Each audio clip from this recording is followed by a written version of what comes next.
이진숙 방통위원장의 모습입니다.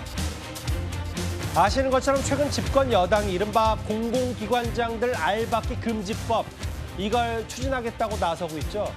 오늘 저 과방위 전체회의에 이진숙 방통위원장이 출석을 했습니다. 이런 알박기 금지법과 상관없이 그전부터 이진숙 위원장은 최민희 과방위원장과 연일 입씨를 벌였었는데 오늘도 이런 장면이 연출됐습니다. 지난번에 그 인사청문회 때 뇌 구조가 이상하다고 말씀을 하셔서 저는 뇌 구조가 이상하다는 의미가 상당히 듣는 사람들은 모욕을 느낄 것이라고 생각을 하고요. 현명한 사람이라면 이렇게 했을 것이다라고 해서 제가 현명하지 않은 사람으로 묘사가 됐었고 제가 모욕감을 심하게 느꼈습니다.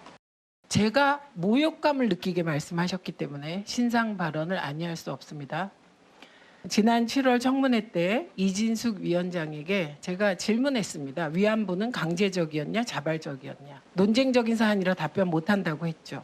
이 건에 대하여 강제적이었냐는 것에 대하여 답변도 못하고 뿐만 아니라 이게 어떻게 개별적인 사안입니까?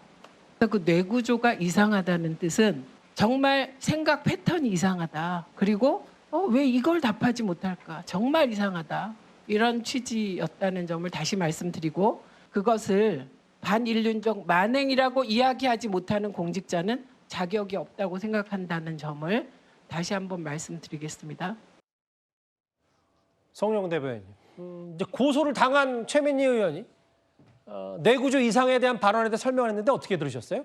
최민희 위원장이요. 당시 이진숙 방통위원장 후보자의 답변에 대해서 비판적인 시각을 가질 수는 있습니다. 예. 그러나 거기에 대해서 뇌구조가 이상하다라고 말하는 것은 대단히 모욕적인 언사 아니겠습니까? 예. 그리고 그런 것은 국회 상임위원장이 공직 후보자가 청문회하러 나왔을 때 할 수 있는 종류의 언행은 아닌 것이죠. 예. 우리 국회법에 보면요. 상임위원장의 역할은 크게 네 가지입니다. 위원회를 대표하고 예. 의사를 정리하고 질서를 유지하고 또 사무를 감독하는 것이거든요. 그 네 가지 중에 모욕적인 언사는 어디에도 해당하지 않습니다. 물론 일본군 위안부 피해자들에 대해서 바람직한 역사적 시각을 가지지 못하고 있다면 그것은 비판받아야 됩니다. 예. 그러나 정작 그 일본군 위안부 피해자 할머니들을 이용해서 가장 대표적으로 사익을 채운 사람 윤미향 전 의원은 지금 이재명 대통령에 의해서 광복 80주년에 사면되지 않았습니까? 예. 이런 상황에서 최민희 위원장의 저런 그 발언이 얼마나 국민적으로 동의와 공감을 얻을 수 있을지 대단히 의문입니다.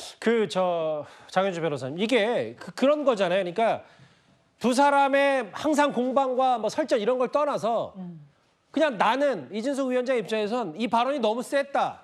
심한 모욕감으로 고소를 했다. 그런데 이제 이진숙 위원장의 역사인식이 잘못됐다. 그렇기 때문에 이렇게 생각 패턴이 이상하다고 답을 했다. 라는 걸 이제 과방에서 얘기하는 것 자체가 적절한지는 전 잘 모르겠거든요. 글쎄요, 뭐 일단 고소를 했고 이 고소했다는 사실이 알려지면서 또 여러 가지 이야기들이 계속되고 있는 상황이었기 때문에 예.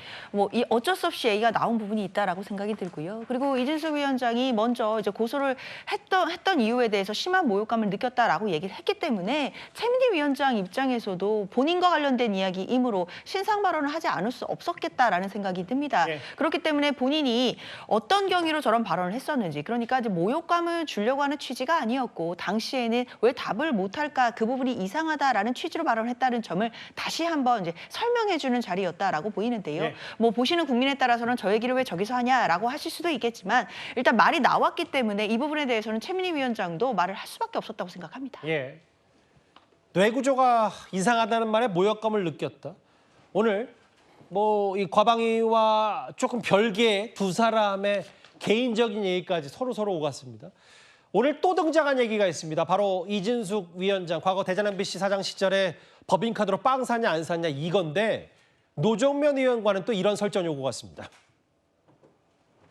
저의 경우에는 조명현 씨 같은 내부 고발자도 없고 제가 집으로 초밥을 시켜서 먹은 증거도 없고 제가 과일을 사 먹은 증거도 하나도 없습니다. 저는 오직 업무 용도로만 사용했음을 다시 한번 강조해서 말씀드립니다. 우리 국민들 뇌리 속에서 아무리 지우려고 해도 지워지지 않는 그 단어를 지워보려고 애쓰시는 것 같아요. 이진숙 위원장 하면 빵이 떠오릅니다. 법카로 빵을 얼마나 사 드셨으면 이미 국민들 뇌리 속에는 빵이 각인돼 있습니다. 제가 그러니- 먹지 않았습니다. 진짜 저 태도는 어떻게 해야 고쳐집니까? 작전인가요? 뭐 습관인가요? 자, 다시 한번 말씀드립니다. 위원님이 질의하실 때 끼어들지 마십시오. 집 근처에서 무수히 빵 드시고 밥 드시고 음료 드시고 휴일 평일 안 가리고 새벽 오전 오후 안 가리고 그렇게 쓰셨고 그렇게 드셨습니다. 김진욱 대변인, 저희가 종종 뉴스탑탄에서 과방위를 보면 어떤 본질 현안보다 과거 빵 얘기, 모욕감 얘기 이런 걸로 지금 하는데 아까도 저런 장면이 연출이 됐거든요. 지금 이진숙 방통위원장 같은 경우에는 지금 방금 나왔던 저 빵 사건, 소위 대구 MBC 사장 시절에 본인이 법인카드를 사용했고 그것이 업무상 배임 혐의에 있다라는 것 때문에 지금 경찰의 조사를 지금 계속해서 받고 있는 상황 아닙니까? 그런데 일부 사실관계들을 확인해 볼 수 있는 부분들이 분명히 있습니다.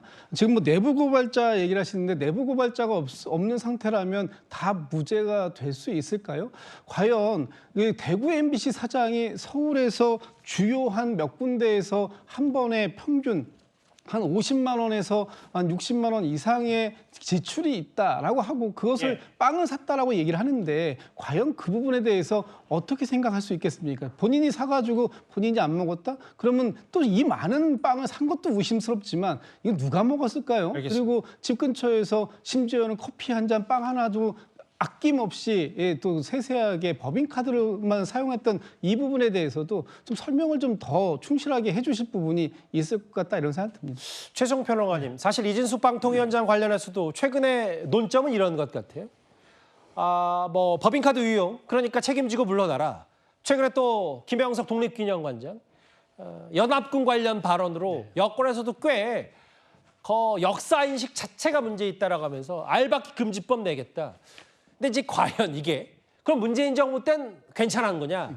이런 또 내로남불, 뭐 부메랑 이 얘기가 또 이진숙 방통위원장 얘기 나오면 관련해서 같이 나올 수밖에 없어요. 그렇죠. 알박기 논란 어디서 많이 들어본 얘기잖아요. 정권만 바뀔 때마다 왜 알박냐고 서로 비난하는데 자 그러면 좋습니다. 저도 새 정부의 국정 철학과 같이 하는 공공위원장 임기 같이 하는 거 좋습니다. 예. 그러려면은 지금 정부부터 하면 안 되고 지금 여야가 합의해서 예. 법을 만들어서 차기 정부부터 임기 5년에 맞춰가지고 공공기관장도 임명한다라는 조항을 만들면 됩니다. 그렇게 해서 시행하면 되는데 왜 굳이 여기에서 지금 나가고 있지 않는 논란이 되고 있는 기관장들 내보내기 위해서 위인설법을 하느냐는 말이죠. 예. 미국 같은 뭐 플럼북 많이 들어보셨을 겁니다. 자두빛 색깔이라고 그래서 공공기관장의 임기와 대통령의 임기를 같이 맞춰가는 자리들을 딱 정하는 건데 예. 이거 하원에서 여야 합의로 만듭니다. 그래서 딱 정확하게 가는데 왜 민주당은 블랙리스트가 겁이 나니까 쫓아내지 못하겠고 그 같이 있기는 싫고 그러니까 우리가 법을 만들어서 가겠다? 이건 대단히 입법 편의주의죠. 그리고 예. 굉장히 이거는 편향적 사고로 비춰질 수 있기 때문에 예. 이렇게 정치를 한다는 거는 이재명 정부의 통합과 실용에 맞지 않는다. 한마디 드리겠습니다. 알겠습니다.